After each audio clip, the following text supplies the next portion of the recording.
Great. Good. Hello, everyone. I was about to say good afternoon, but it's afternoon here in my time zone. Not sure where everyone is joining us from, so hi, and hope you're all having a great day so far. Welcome to the ACRL 2019 Proposal Tips Webcast. I'm Trevor Dawes, the Vice Provost for Libraries at the University of Delaware, and I am the ACRL 2019 Conference Chair. Today, I'm joined by some of my colleagues on the conference planning committee, Jose Aguinaga, Jody Borgerding, Michelle Demeter, Willie Miller, Caro Pinto, and Margot Conahan. Our goal today is to give you some specific and general information on how to make your conference proposal a strong one. As you heard, the program is being recorded, so you will have access to the recording a few days after the session has ended. And we'll talk a little bit about timelines for proposals, et cetera, as well. What we hope to do today, our outcomes, is at the end of this webcast, you will learn about the ACRL 2019 submission process. You'll discover ways to strengthen your proposal, increasing the likelihood that it may be accepted. And hopefully you'll gain an understanding of the proposal review process. We will have the opportunity, we're providing also the opportunity for you to ask questions, and you may ask your questions at any time by typing them into the chat box. At the end of the prepared presentation, then we'll go back. Margot from ACRL will be keeping a running list of those questions, and we'll get to the questions at the end of the prepared presentation. So just type your questions in the chat box.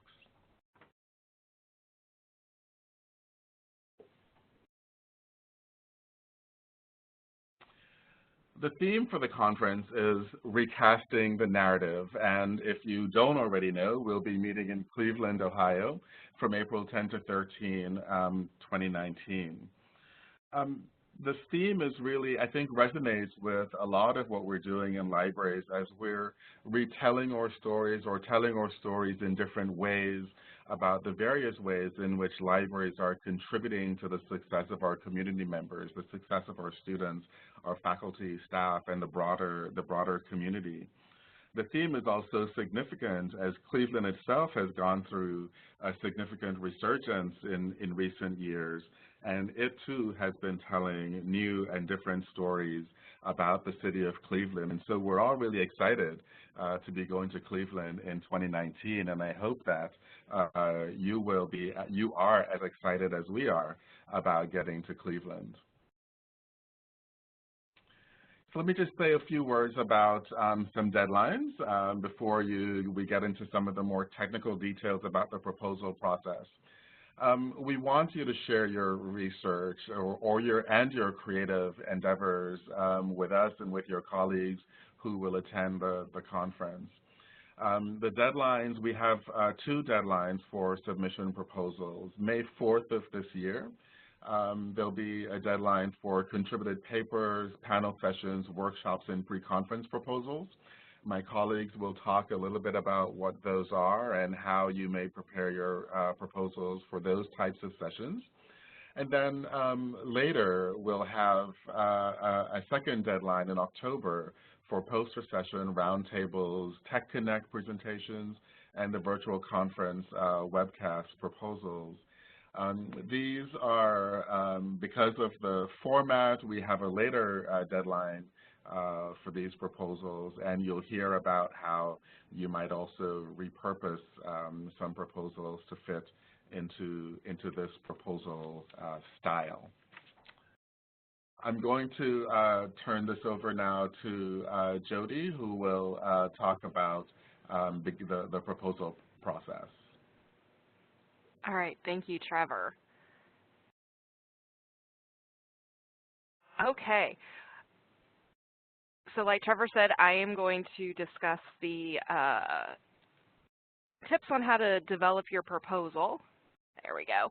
I'm going to be joined with my colleagues Jose and Michelle, and we're going to just walk through the process of developing a good quality proposal so that way hopefully you'll have a better chance of your proposal being accepted for the ACRL conference. It really starts off with choosing your topic. That's kind of the crux of really your proposal, is coming up with a really good topic. So just some things to think about and ask yourself as you're thinking about a topic that you might want to present about at ACRL. What are your interests? Do you have not only research interests in the library field?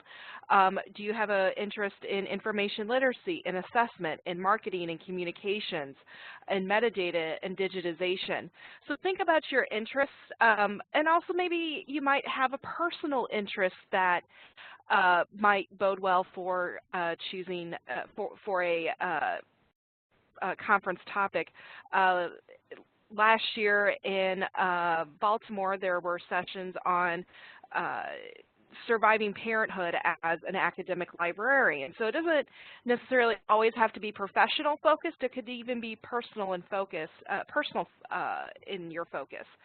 Also think about what are your areas of expertise, and what are you good at? What are you knowledgeable about?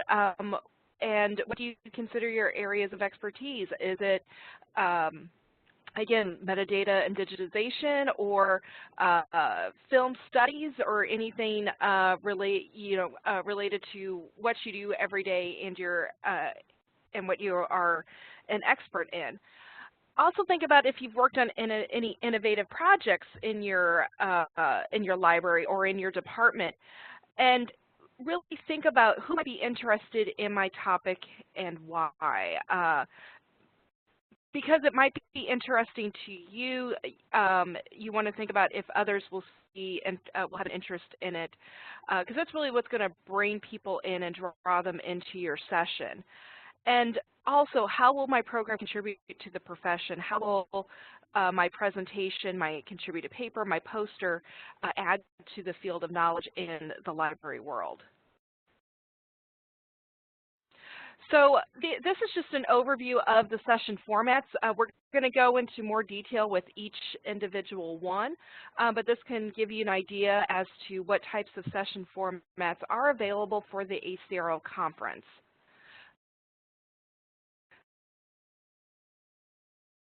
And also think about when choosing your session format, some topics may lend themselves better than others to a particular format. I found that topics that kind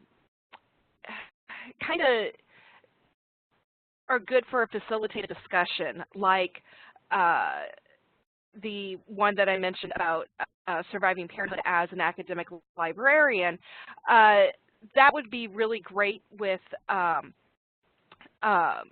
for a panel, and that's what that was. It was a panel session, or maybe a roundtable discussion where you're conversing on that topic and sharing ideas on the topic with other people, with other colleagues around a table. If you have a lot of visuals, a lot of charts, maybe a contributed paper or a poster session might be appropriate. So again, think about and consider what session format would work best for your topic. Also consider the session length associated with the particular format. Some of the formats are an hour and others are significantly shorter, 20, 30 minutes.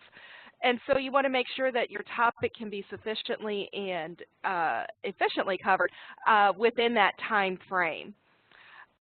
Also think about, will it just be you as a solo presenter, or are you going to be presenting with other colleagues either at your library or other librarians in the field? And also very important is to read the format descriptions very carefully before deciding on what format you want to go with.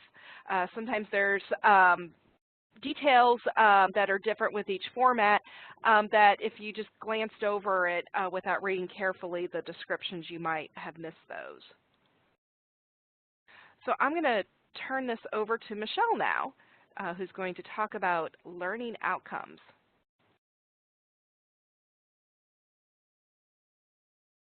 Thanks, Jody. All right, so I'm going to go over learning outcomes, which are really important, and they apply to any of the different sessions that you might be considering applying to.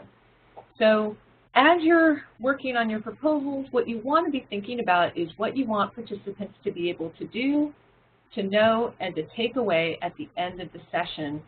And then you want to kind of let the evaluators of the proposals know how you'll know that you were successful, okay? So we have a few tips on how you can kind of build these learning outcomes, and there's a lot of different ways to phrase them. So you want to think about what your goal is. What do you hope for your attendees to learn, to be able to do after they attend whatever session it is that you provide for them? So one good way to do that is to use action verbs to describe what you think that people might take away. And one of the best ways to do that is to use Bloom's taxonomy.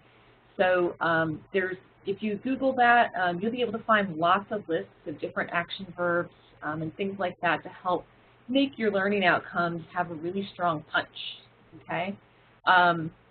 Another idea is to keep things simple. They don't have to be lofty goals or lofty outcomes. They can be very simple, and you want them to be achievable in the time that you have. So if you don't have a very long session, you can't do everything, right? And what you're going to want to do is have at least three ideally, three learning outcomes that people leaving your session will be able to go back to wherever they work and try to implement something that they learned, okay? So here are some examples. So this is from a proposal that was given in 2017 from Creative Commons to Open Access, a scholarly communication bootcamp for undergrads. So in that session, these are the outcomes that they identified. Get tips on how best to introduce complicated scholarly communication topics to undergrad students.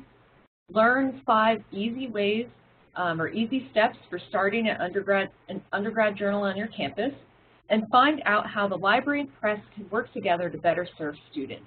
So those are really pretty simple learning outcomes and things that pretty much anybody could take with them, okay? So try and think about ways that you can put those action verbs in and modify them.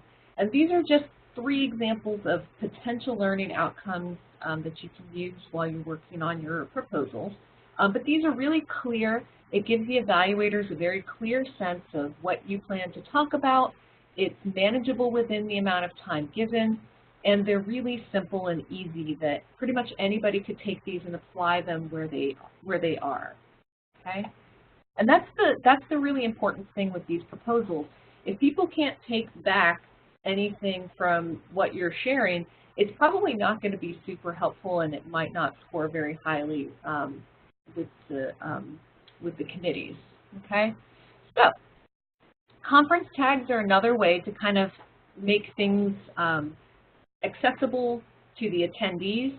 So when you're submitting your proposal, you want to choose your tags wisely, because this is going to help attendees figure out general themes and how they might want to group their day, or maybe they're searching for a specific theme or interest. So there is a link here at the bottom. I'm not going to click on that link, and we will have the link available when the webcast is shared out. You might be able to copy it or do a Google search very quickly, but there are 3 different types of topics: primary, secondary, and tertiary. So the primary one, that is your main overarching theme for your presentation. So you want to choose that carefully, because that's what people are going to look at to see what you're mainly going to focus on. Then the secondary and tertiary ones are if you have something that kind of is applicable, but maybe it's not as main of a focus as your primary topic or theme. So attendees are going to look, and they're going to be able to search by your theme and interest. The tags will be grouped by color, and it'll serve to guide the map when attendees are trying to map out how they want their day to go and what conference presentations they want to actually attend once the conference is up and running. So here are some sample tags. So this is from the same proposal as the learning outcomes. So here are the tags they provided. Primary, scholarly communication. Secondary, information literacy. And then their tertiary tag was collaboration. And even just from their learning outcomes and their title, hopefully those are kind of obvious and able to be seen in a very clear and quick way, so that if somebody's looking for information or presentations on ScholComm, they'll know right away where to look. Okay, so really you're helping people find your presentation by making sure that you're tagging things correctly and as clearly as possible, so that they can make quick decisions when they're at the conference and trying to maybe decide between a couple different sessions to attend. And then titles. So titles are super important. This is how you kind of get people hooked into your session, right? So you want to be exciting, you want to promote what you're talking about, you want to be engaging. You don't want to be too vague, because if it's too vague, people might not be that interested. So you want to really try to think of something that's going to promote what you plan to talk about in a very clear way. Numbers, phrases, alliteration, all of these are really good ways of getting people interested and kind of catching their attention. You can use a main title and a subtitle, or you could just have one title on its own. If you're using subtitles, make sure you use them kind of smartly and make sure that whatever it is reinforcing or adding something that maybe wasn't clear from the main title. All right? Try getting feedback from your colleagues. Let them know, like, here's my topic, here's my title, what do you think? Would that attract your attention? And get some of their feedback and take it seriously, because the critical eye of your colleagues, these are the folks that you're trying to get to come to your sessions. So it's really helpful to get their feedback. And then there's always the question of whether it should be conference themed. And with recasting the narrative and also being in Cleveland, there are lots of different themes that could emerge, but you want to make sure that yours also stands out and that it's not too common, right? Because you want to make sure that you're not kind of having the same thing. So it might be kind of interesting to use recasting the narrative in your title, but just think that many other people might try doing a similar kind of thing. So just kind of keep that in mind, that there are lots of ways to bounce off of the theme without using the exact terms in the title of the conference. So here are some sample titles from 2017 where the theme was At the Helm, Leading Transformation. And here are some titles that folks used that still hinted at this idea of being at the helm or leading, but did not pull the exact words and use them in their sample titles. So you have charting a clear course, right? That's a really good way to kind of connect to At the Helm. Choose your own adventure, the hero's journey and the research process. This one, a lot of people seem to like, leading from the library loo. So there are lots of ways that you can still use some of the terms that are in the conference theme, but in a way that is still kind of creative and engaging without being repetitive or possibly redundant. All right, so we've gone over some of the things that are similar to all of the sessions, and what we'd like to do now is go into detail in each of these session formats so that you can get a better sense of what people are looking for as they are going to be doing the evaluations of all the proposals. So I'm going to pass this back to Jody and let her go ahead and talk to you about contributed papers.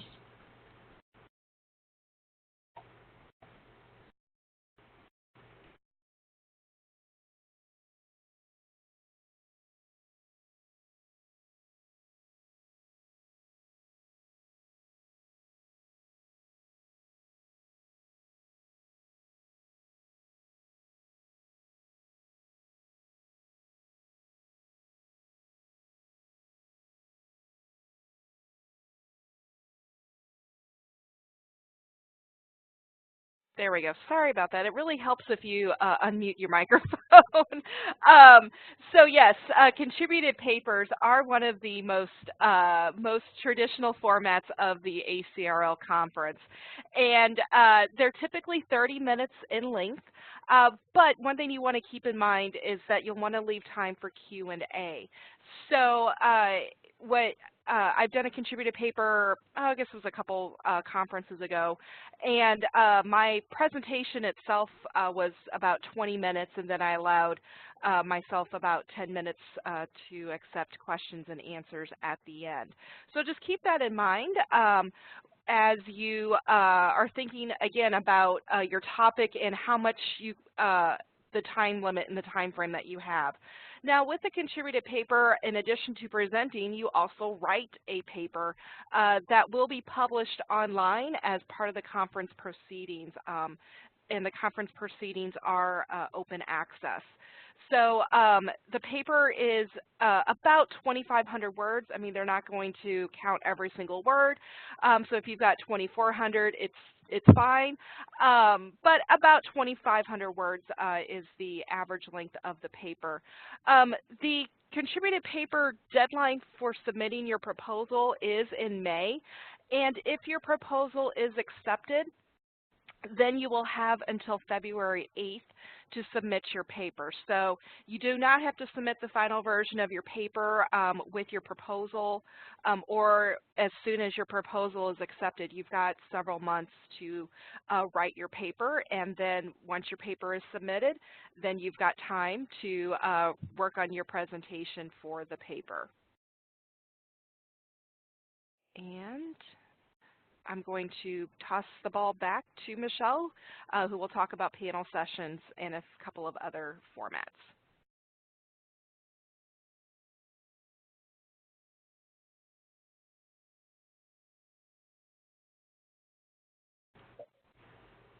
Thanks, Jody. All right, so panel sessions. Panel sessions last 60 minutes, and it's recommended that you have 2 to 4 panelists. You can't just have one panelist, but you need at least 2 to 4. Having more than 4 can get a little unwieldy just because of how much time there is allotted, and that 60 minutes does include question and answer time. So depending on how you structure your panel, you're going to want to keep in mind kind of just how many people you have involved and how much time each person will actually have to speak. Having a moderator is a recommended approach. If you do want a moderator, it's recommended that you find one that you're comfortable with, who might even be able to contribute as a panelist in some way, possibly, or maybe they just are a strictly moderating the session. But if you want to have a moderator, it's probably best that you seek your own. We won't be able to provide moderators for the panels. How will this session be well served by the panel format? So in your application, your proposal, talk about what you hope will happen having this panel format. Like, what are you hoping that these different people are going to bring to this session where they wouldn't be able to do that in a different type of format? And then talk about how you will encourage discussion not only between the panelists, but also the audience as well. Because we don't want this to just be people being talked at, but it does help if the audience is able to participate in some way. That doesn't mean that they have to participate throughout the entire discussion. Maybe you have certain times set for questions or things like that. But you're going to want to think about how you want that flow to happen during your session. So sessions will be selected based on their relevance to academic libraries and librarianship, clarity of the purpose and intended outcomes for the audience, and then the overall contribution to the conference as a mechanism for moving the profession forward. And really, a lot of the sessions are looking at these similar types of criteria, but for the panels especially, we want to make sure that they are especially relevant to academic libraries, and that the folks on the panel all have a different and unique perspective to bring to the table.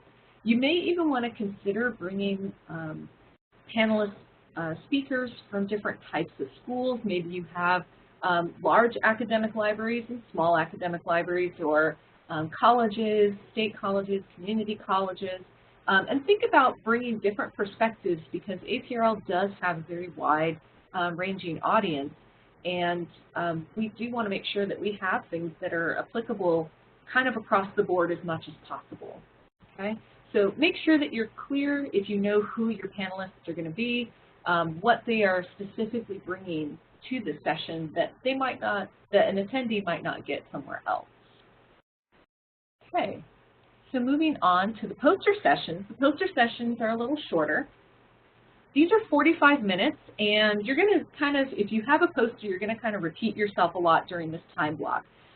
People might be able to ask questions or ask questions about a specific piece of your poster, but it's 45 minutes from start to finish, and you're going to be doing a lot of talking. You can have multiple people do the poster, but you probably don't want more than 2 or 3 because of logistics and having to stand around the poster and making sure that, you know, attendees are able to see the poster.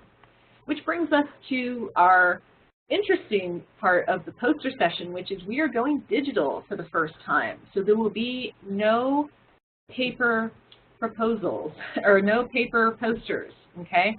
So the posters are going to be digital. There will be support and templates provided. There are links here that hopefully somebody will be able to embed into the chat while I'm kind of talking, so that you can kind of see some examples. Thank you, Ava. So we're going to have on-site touchscreens. There will be a laptop provided, electricity, internet hookup. All those things will be provided, so you won't have to bring a laptop instead of a printed out poster, okay? We're really trying to make things so that it's a little bit easier for people to get their posters over to the conference and everything like that.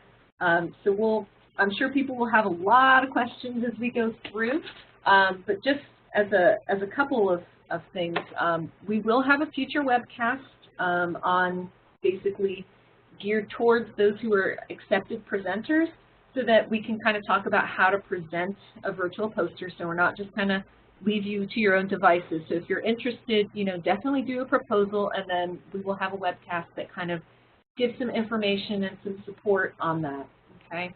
And we're going to be working on a tip sheet for some best practices and some tips on, you know, how to do a good presentation that is digital and a little bit different, and hopefully will help out with folks who are trying to figure out if they want to do this cool new thing or not. But it seems like so far a lot of you were kind of interested, so that's a really good sign in the chat there, so I'm happy about that. And posters will be uploaded ahead of time, so you won't have to worry about if you lose a flash drive or something. We'll already have them ahead of time. So we're really excited to try this. We feel like we're going from something a little more static to something dynamic. We're hoping that this will stimulate interesting discussion, not only about the posters, but maybe even the platform itself. We're looking to facilitate the exchange of ideas just like we have with posters in the past.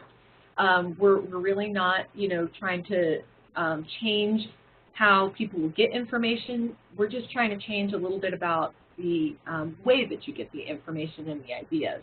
And we're going to make sure that there is support. And 10 to 1, this is because there'll be templates and things like that.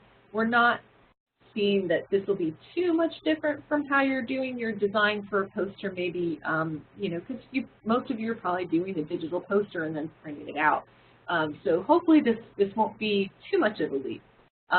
But we still want to promote collaboration across functional areas. So please do talk to other people. And with it going digital, it might even be easier to collaborate with other people on a poster. So just kind of keep that in mind as well, that with it being digital, you might have kind of an added level of collaboration. And we feel that this is going to encourage sustainability. You don't have to print out a poster that will probably sit in your office for the next 3 years. I've got 2 in my office right now I'm looking at that I have never used again. And we're hoping that it'll provide an added level of accessibility both at the conference and afterwards, along with interactivity that'll be a little bit different since we'll be able to kind of zoom in on different parts of the poster and look at things maybe in a more detailed way that we couldn't with the paper posters. So we hope that you're all as excited as we are about it. And I'm going to pass this now on to Jose, and he's going to talk about our next sessions.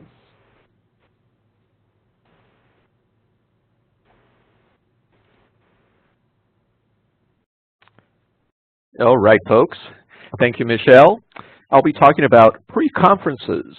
So what that entails, you would be providing 6 hours worth of wonderful professional development by offering practical tips, using cutting-edge techniques, and addressing one or more of the conference tags. So that's one option.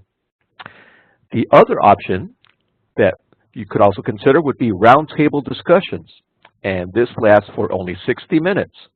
The different concept with roundtable discussions would be that you develop 3 questions in lieu of 3 learning outcomes, and you address the topics to be covered and their importance to academic libraries. And our next item would be Tech Connect presentations. These only last 20 minutes. How does the innovative application of technology apply to libraries? And how would it make your library more effective, efficient, or productive? This can consist of demonstrative and participatory content regarding Tech Connect presentations. And I will pass this back to, this would be Jody. Thanks, Jose.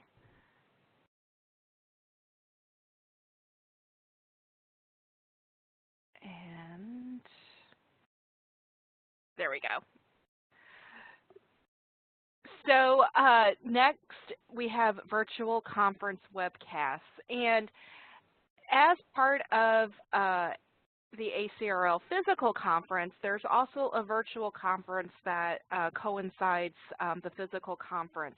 You can register separately for the virtual conference, or you get access to the recordings, virtual conference recordings, as part of your registration for the physical conference.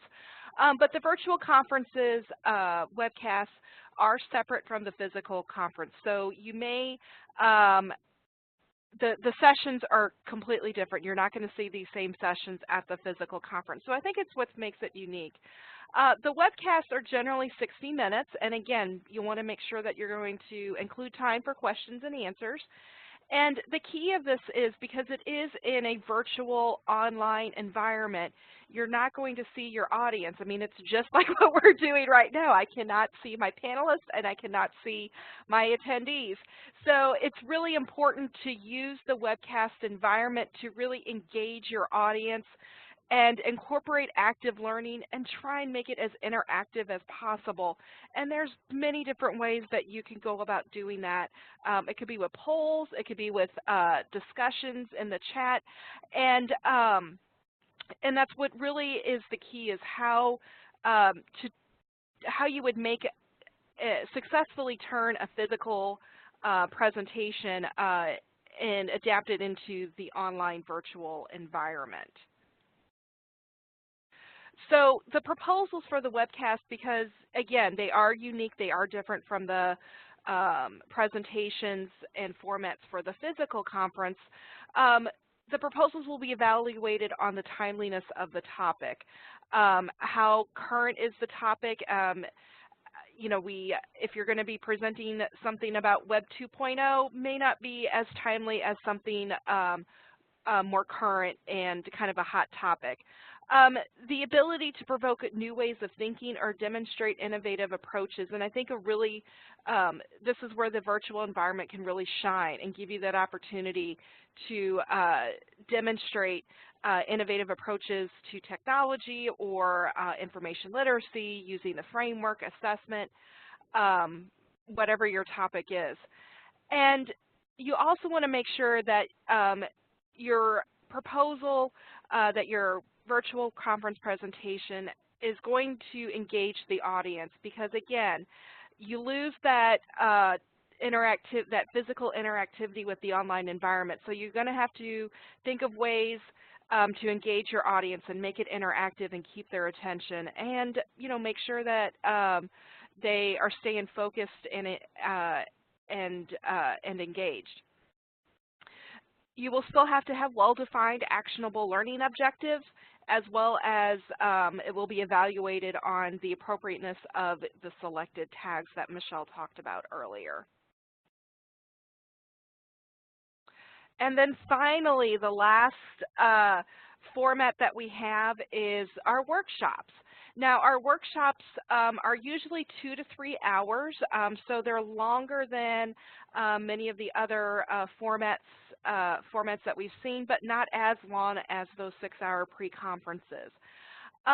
Workshops are more interactive, so think of them as kind of a class in a way, as opposed to a lecture type of presentation where you're kind of absorbing the information and processing it. These, again, workshops are going to be more interactive. So your submissions must include an example of an activity that you plan to execute in the workshop. These activities can vary depending upon your topic, but there has to be, again, some sort of activity, some sort of interaction with the audience. So proposals will be selected, again, based on the timeliness of your topic, the learning outcomes that Michelle talked about earlier. You'll also want to include a draft of your interactive exercise. So you'll want to make sure that you have that already kind of laid out before you submit your proposal. It's not going to be something that you can develop once you find out that your proposal is accepted. And then also proposals will be judged on the degree of interactive learning that your workshop will provide to the attendees. So I'm going to now give the ball back to Jose, who's going to close out about this section. All right. Thank you, Jody. So I will give you the overview regarding what's been mentioned by Jody and Michelle regarding following the instructions regarding any of the formats. Expectations are very clear per the link that is provided, and what we encourage everyone, read through the requirements for each format. Choose the most appropriate format for what you believe is a worthy proposal, and we recommend that you write everything outside of the proposal system. Do a copy and paste. So in other words, use Word to draft your statements before you paste it into the proposal system.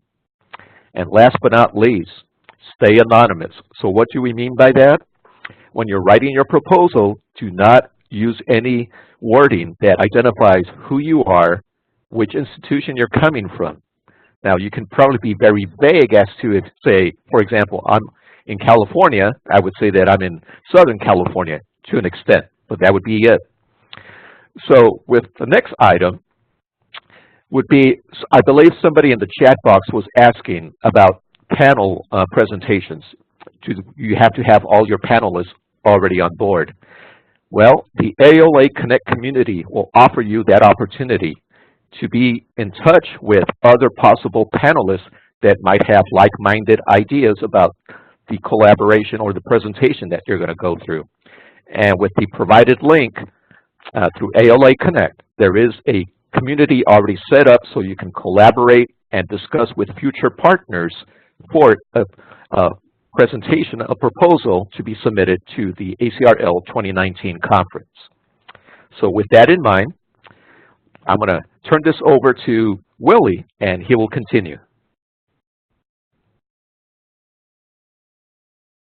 Hi, everyone. I'm going to be talking along with my colleague, Carol Pinto, about the review process.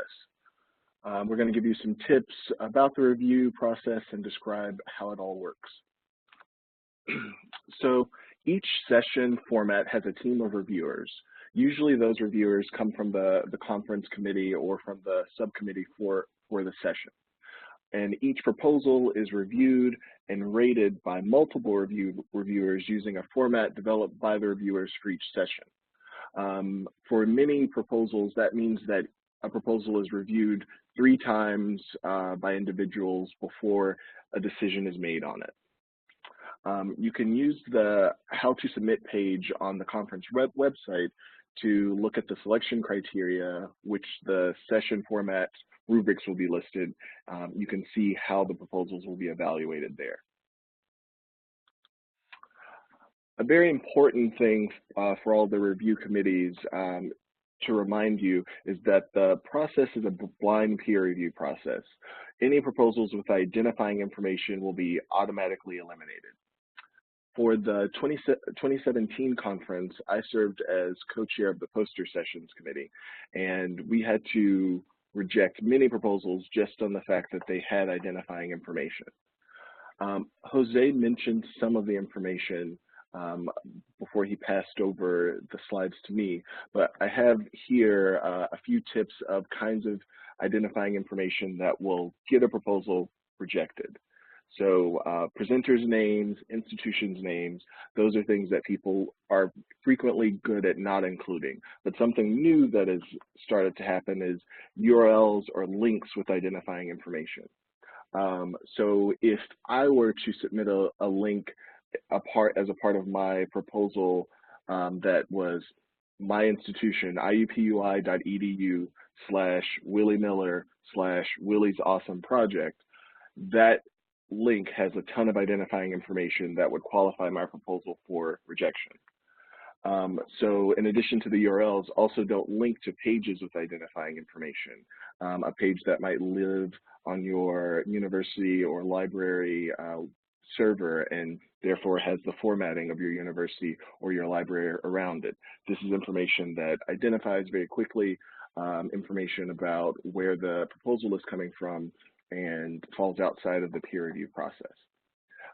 As the GIF shows, or the meme here, we get really frustrated when proposals have this identifying information because many good proposals have to be rejected as a result of this. Moving forward, I'll go over the timeline for the review. So on May 4th, 2018, all reviews or all proposals for contributed papers, panel sessions, pre-conferences, and workshops will be reviewed. They're due on that day, and they'll be reviewed from that day until sometime in August of 2018. And then successful and unsuccessful proposals will have notifications issued for those sessions. Then there is sort of a lag in time until October 12th, when the deadline for poster sessions, roundtable discussions, Tech Connect presentations, and virtual conference webcasts are due. And then those presentations will be, those proposals will be evaluated between October 12th and January of 2019, when notifications for those sessions will be issued. Something that is very common is that people repackage proposals that maybe didn't make it for the May 4th deadlines for the deadlines in October. And following that, my colleague Caro will talk about repackaging proposals and some good advice around doing so. Thanks, Willie. I just wanted to say hello to you all, and thanks for listening this afternoon. So we're going to offer some tips for repackaging proposals as a way to encourage participation for the second round of deadlines to do that. So some quick tips.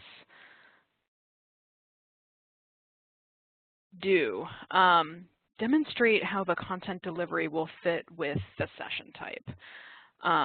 You don't really want to repackage a proposal that was for a panel for something like Tech Connect and you have an hour's worth of content for a 20-minute presentation. You do want to proofread the new proposal for consistency. So kind of residual reminders that your poster session was originally intended to be a contributing paper. That's not going to be a great thing to do. So do proofread for your proposals for consistency. Don't. Definitely do not leave mentions of previous session types in your proposal. Absolutely do not copy and paste content for panels or contributed papers into a poster session or a Tech Connect proposal without reading about a different session type. So again, sort of that mismatch between something like a workshop that's intended to be 2 hours of active learning being, proofread and repackaged for something like Tech Connect for 20 minutes. That inconsistency won't make it a successful proposal because you're trying to shape 2 hours of content into 20 minutes. So that's definitely something to think about as well.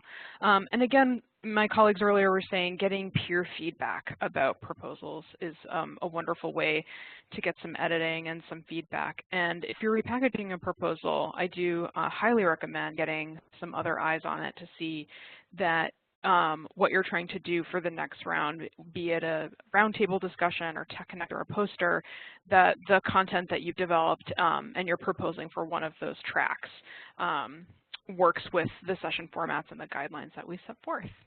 So now I'm going to hand it back to Margot for questions.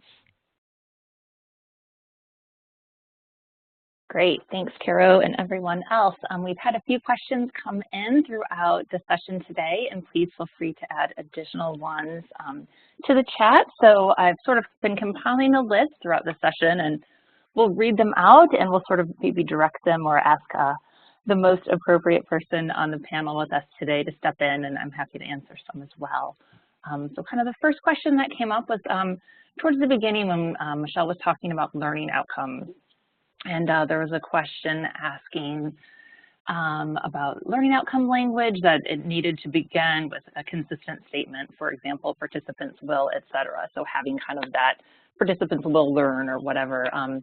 And so the question was, it sounds like that has changed. So maybe if there were some suggestions about how best to answer that.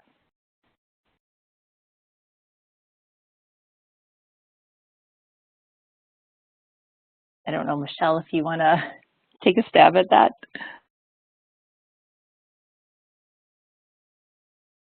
Let's see. Sorry, I only caught part of that. I don't know why.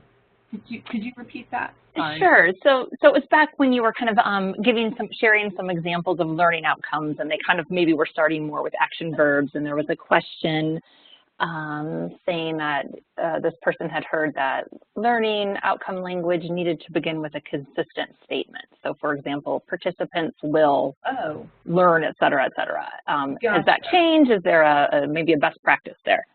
Yeah, so I mean, we've seen both. So there are proposals that have participants will X, Y, Z.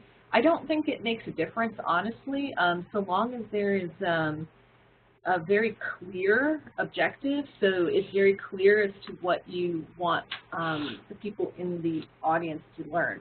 So I have another proposal here where they did use participants, right? Participants will analyze the catalysts for professional change in order to develop strategies for facilitating successful transition.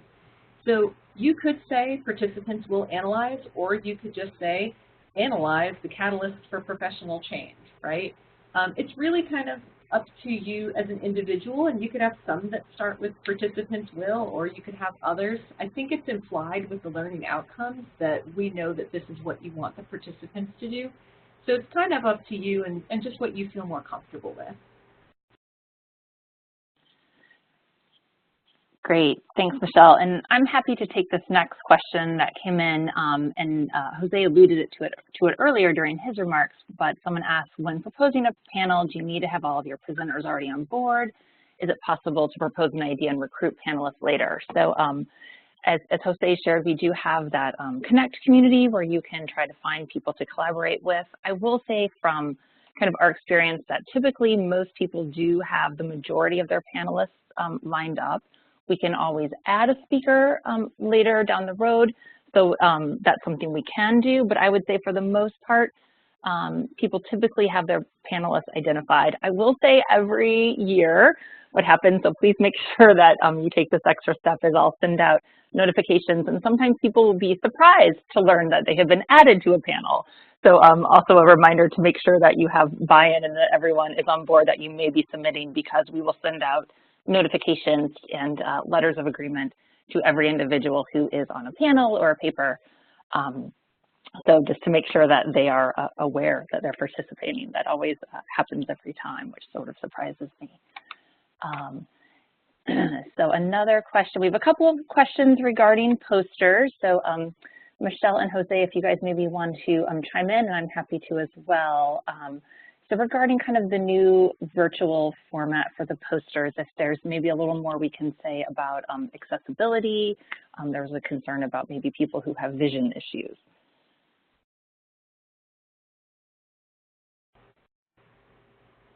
So not having seen the format yet, I'm not sure. I mean, I think with people who might have vision problems, I know that you can enlarge pieces of the poster, so that might actually be easier than trying to, you know, get up close to the like the paper posters we used to have.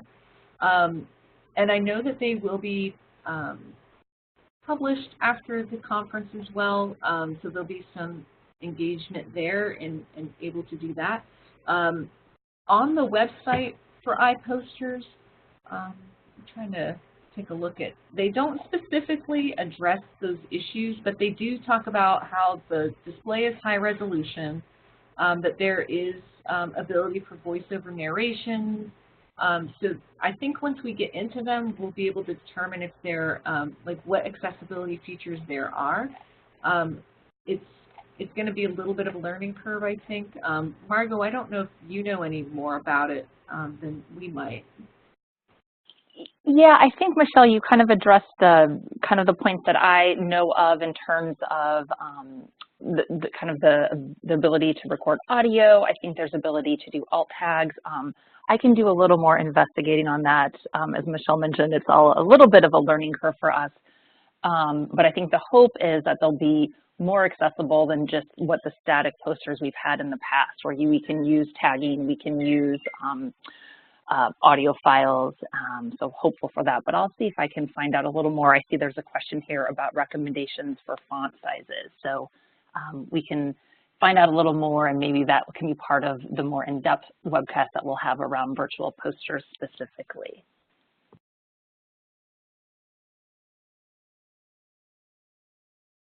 And then there is another question about the poster sessions, asking if the poster creator or presenter needs to be present, and they do. So we're sort of, you know, expecting it to be like how they were in the past with the kind of the poster boards, where the poster presenters will have an opportunity to give a little overview of their project, do Q&A with the attendees. So while it's a virtual interface, we do have the expectation that the poster presenter is there and engaging with the participants.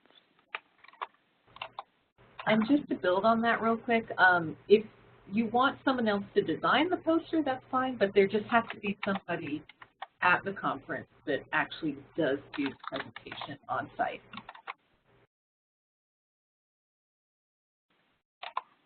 Correct. Okay, so we had a question asking if there is a physical publication of the conference proceedings. So we do publish the conference proceedings. We're no longer doing a print version of it. It is all open access online. So there will be a compiled proceedings of all the papers, but we're no longer doing the actual physical print piece. Sorry, I'm just flipping through these, guys. I'll just continue going down the list here. There is a question about conference tags, wondering if individuals create their own tags or if we choose from a designated list. And we do have a designated list of tags. They're available on the conference website in the call for participation section. I don't know if someone has the ability to pop it in the chat, or we can share it afterwards, but we do have a list of the primary tags and then the secondary and tertiary tags that Michelle referenced as well. All right, sorry, I have to go back to my chat list now because they're coming in a little more quickly now. All right, so there's a question from Sarah who is asking if there are individual limits for proposals. For example, can someone submit for a panel, a paper, a poster, a roundtable? We don't have limits at this time for that, and especially with the staggered deadlines, you would be able to maybe submit for a paper and a poster. You know, I think that we like to try to have as many different people and voices represented, so I wouldn't recommend submitting an overwhelming amount or getting accepted for 5 or 6. We want to make sure that different people have opportunities, but we don't have limits at this time for how many proposals someone can submit. And then we have a question from Laura who's asking how many contributed papers we will accept. And we are holding our numbers. We've been able to kind of increase our session numbers each year, which is great because again, it gives more opportunities for people. And we're at 90. I should be I'm checking this to double check my math, but we are able to accept 90 contributed papers. So we have, we're sort of bound by kind of the time and the space that we have at the convention center, but we've been able to maintain our numbers, and we're at about 90 for contributed papers. Oh, thank you, Ava. I see you put the tags link in the chat. Thank you for that. And we got Sarah's question and Laura's question that Trevor also reposted in the chat. Thank you. I think the ones that have come through, I believe, have been addressed so far. But if we missed yours, please feel free to repost it in the chat, or if new questions have popped up, please add them in there.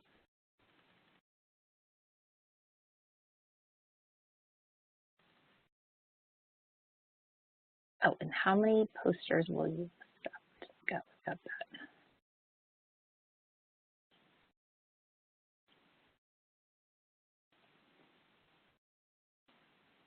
Just waiting here to see if we have any other new questions that come in or any new parting words of wisdom from the panelists while we're in our final moments here.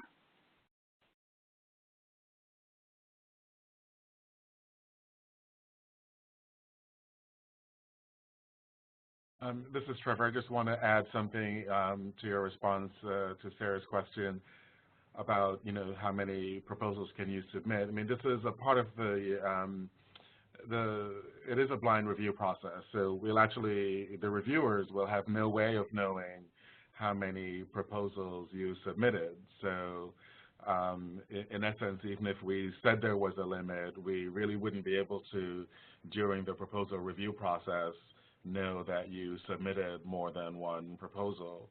If the proposals are written the way that we ask for them to be, without any personally identifying information or any institutional identifiable information, then there really is no way for us to know.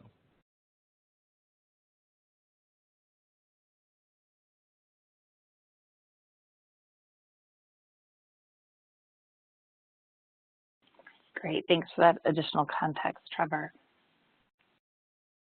And I see we're about at 2 o'clock, so I think we've just about hit our time. If anyone has any last questions, please feel free to add them to the chat. If not, thank you for joining us today, and thank you for our panelists for sharing the inside scoop on how to go about submitting your proposal for the ACRL conference. And we look forward to seeing everyone in Cleveland in 2019. Thank you all so much for joining us today. We'll be posting a copy of this recording to the conference website soon.